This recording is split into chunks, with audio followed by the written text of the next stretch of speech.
എന്റെ അനിയത്തിമാർക്ക് വേണ്ട. അത് നടക്കില്ല. എടാ പെട്ടെന്ന് നിനക്ക് ഇതെന്ത് പറ്റി? ബോധോദയം. ബോധോദയം ഉണ്ടായ അമ്മാവ. എന്നെ പോലെ എന്റെ അനിയത്തിയെ സ്നേഹിക്കുന്ന ഒരാളെയല്ലേ ഞാൻ അവർക്ക് ചെക്കനായിട്ട് കണ്ടെത്തേണ്ടത്. പൊന്നും പണവും കൊടുക്കാതെ എന്റെ അനിയത്തി ഉള്ളു തുറന്ന് സ്നേഹിക്കുന്നവന് വേണം ഞാൻ അവളുടെ കൈ പിടിച്ചു കൊടുക്കാൻ. സ്ത്രീധനം ചോദിച്ച് ഇനി ഏവനെങ്കിലും എന്റെ വീടിന്റെ പടി ചവിട്ടിയാ പിന്നെ അവൻ തീർന്നു.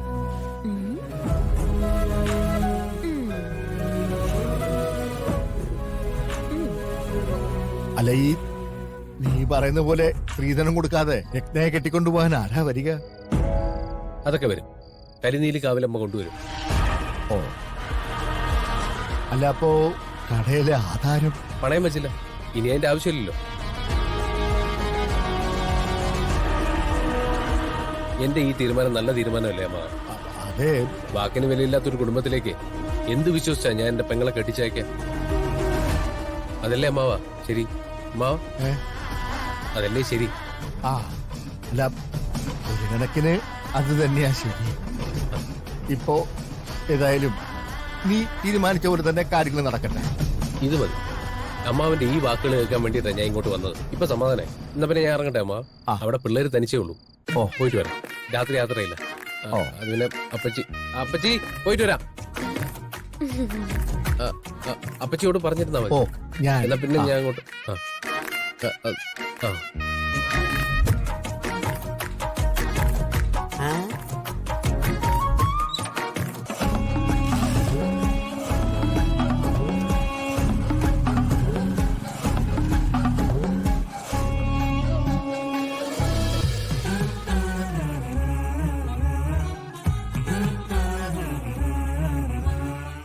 എന്നാലും ആ പെണ്ണു കൊള്ളാലോ.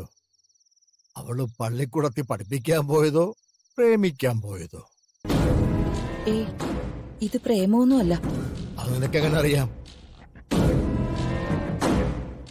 അവൾ അങ്ങനത്തെ പെൺകുട്ടിയൊന്നും അല്ല. പൂജാരിയുടെ ഒപ്പം ഒളിച്ചോടിയ തള്ളയുടെ രക്തം തന്നെയല്ലേ അവക്കും? അമ്മയുടെ സ്വഭാവമൊന്നും അവിടുത്തെ കുട്ടികൾക്കൊന്നുമില്ല. ഗിരി അങ്ങനെയാ അവരെ വളർത്തിയിരിക്കുന്നത്. അമ്മ വേലി ചാടിയ മകളും അതില് ചാടുമെന്നാ പ്രമാണം. അങ്ങനെ അല്ലെങ്കിൽ നല്ലത്.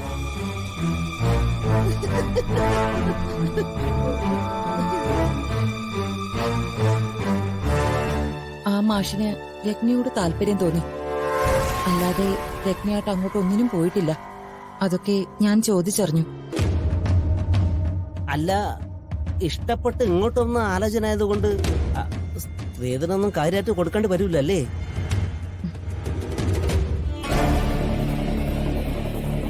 മണി പറഞ്ഞത് വളരെ ശരിയാ. അവർക്ക് സ്ത്രീധനമേ വേണ്ടാന്ന്. അവർക്ക് അതിനോടൊക്കെ എതിർപ്പുള്ള കുടുംബമാ. രത്ന അത് പ്രത്യേകിച്ച് പറഞ്ഞു. ചെക്കന്റെ അമ്മാവൻ പഴയൊരു ജഡ്ജിയാ. അങ്ങനെ ഒരാള് കുടുംബത്തിലുള്ളപ്പോ അവർക്ക് സ്ത്രീധനം ചോദിക്കാൻ പറ്റുമോ? അപ്പൊ ഗതി രക്ഷപ്പെട്ടല്ല. ഇനി സ്ത്രീധനത്തിന് വേണ്ടി ചിട്ടി പിടിക്കുകയും കട പണം വയ്ക്കുകയും ഒന്നും വേണ്ടല്ല. അവന്റെ പ്രാർത്ഥന കരിനീലിക്കാവിലമ്മ കേട്ടു എന്ന് കരുതിയാ മതി. ഗിരി മാത്രമല്ല, രത്നയും രക്ഷപ്പെട്ടു. അവൾക്ക് കിട്ടാവുന്നതിൽ വെച്ച് ഏറ്റവും നല്ല ആലോചന തന്നെയായിരിക്കും ഇത്.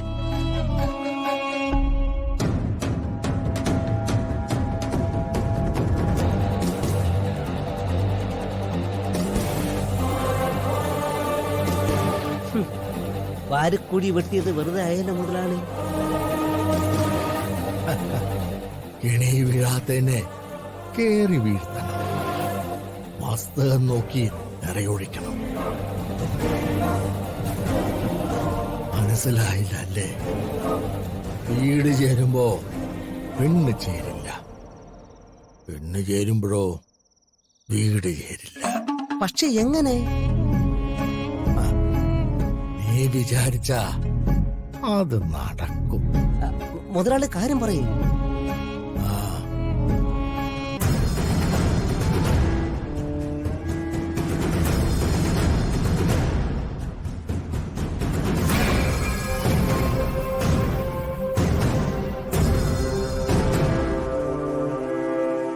അത് ഞാൻ ഏറ്റു മുതലാളി.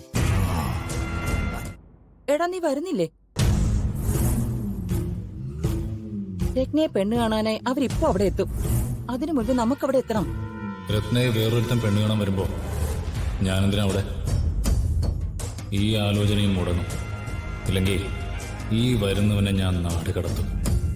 എടാ ഞാൻ പറയുന്നത് നീ കേൾക്കുന്നില്ലേ? നീ പോയി വേഷം മാറിയിട്ട് വാ. അപ്പോഴേക്കും ഞാനും ഒരുങ്ങി ഇറങ്ങാം. എന്നെ എന്തിനും വിളിച്ചിരുന്നു. എനിക്ക് അവനൊന്ന് കാണണം. ഞാനെന്തിനാ അവിടെ വരുന്നേ? അവിടെ വന്നിട്ട് എന്ത് ചെയ്യാനാ? അല്ല നമ്മൾ അവിടെ ചെന്നില്ലെങ്കിൽ പാറു കാലേ കുട്ടി അവിടെ പോയിട്ടുണ്ടല്ലോ.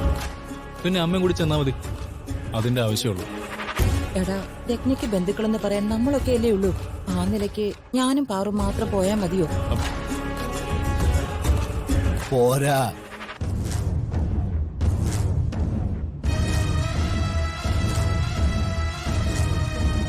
അതെ, പാറും ഭാഗ്യയും മാത്രം പോയാ പോരാ, നീയും അവിടെ ഉണ്ടാവണം.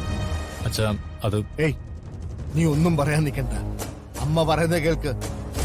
പോയി വേഗം റെഡിയാവ്. ചെല്ല്.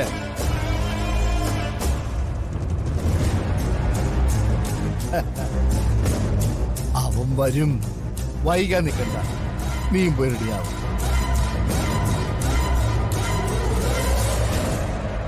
എടോ, നിന്റെ ചേട്ടന്റെ മോക്ക് നല്ല കാര്യം വരുന്നതല്ലേ? എനിക്കും സന്തോഷമുണ്ടോ.